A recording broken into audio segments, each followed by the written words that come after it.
যে কোনো মূল্যে দেশে গণতন্ত্র ও ভোটের অধিকার প্রতিষ্ঠা করতে হবে বলে মন্তব্য করেছেন বিএনপির ভারপ্রাপ্ত চেয়ারম্যান তারেক রহমান। নেতাকর্মীদের ৩১ দফা সংস্কার প্রস্তাব নিয়ে জনগণের কাছে যেতে বললেন তারেক রহমান।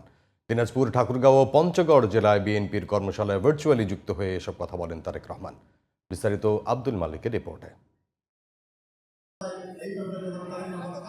বৃহস্পতিবার দিনাজপুর, ঠাকুরগাঁও ও পঞ্চগড় জেলায় বিএনপির ৩১ দফা বাস্তবায়ন বিষয়ক কর্মশালায় ভার্চুয়ালি যুক্ত হন দলটির ভারপ্রাপ্ত চেয়ারম্যান তারেক রহমান। এ সময় তারেক রহমান বলেন, জনমানুষের চাওয়ার সঙ্গে একটি মহলের চাওয়ার পার্থক্য রয়েছে, তবে ঐক্যমত্যের ভিত্তিতে দেশকে সামনে এগিয়ে নিয়ে যাওয়ার আহ্বান জানান তারেক রহমান।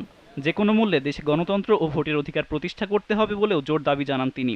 আমরা প্রতিজ্ঞাবদ্ধ কিভাবে আমরা ৩১ দফাকে বাস্তবায়ন করব, একইভাবে আমরা প্রতিজ্ঞাবদ্ধ বাংলাদেশ জাতীয়তাবাদী দল বিএনপি এবং তার প্রতিটি নেতাকর্মী আজকে প্রতিজ্ঞাবদ্ধ যে বাংলাদেশে যে কোনো মূল্যে গণতন্ত্র প্রতিষ্ঠিত হতে হবে।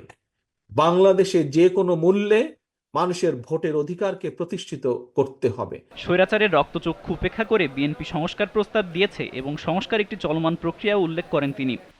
সবগুলো ব্যবস্থাই আমরা ৩১ দফায় আনার চেষ্টা করেছি, কিন্তু আমরা যখন দিয়েছি আমরা স্বৈরাচারের রক্তচক্ষু উপেক্ষা করে দিয়েছি।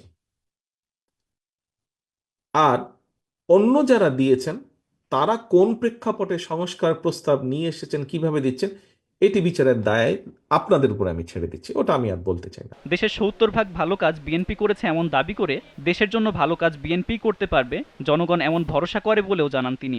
বিএনপি মিছিল করলে শত হাজারো মানুষ আসে, বিএনপি জনসভা করলে হাজারো লক্ষ মানুষ সেই জনসভায় আসে। কেন?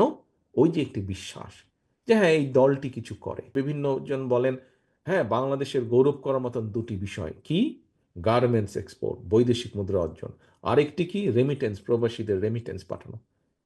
বিএনপি তো করেছিল এই দুটি। যেটাই বলুন, দেশের ১০০ ভাগ ভালো কাজের মধ্যে ৭০ ভাগ বিএনপি করেছে, কাগজ কলমের হিসাব। আব্দুল মালেক, জিটিভি নিউজ।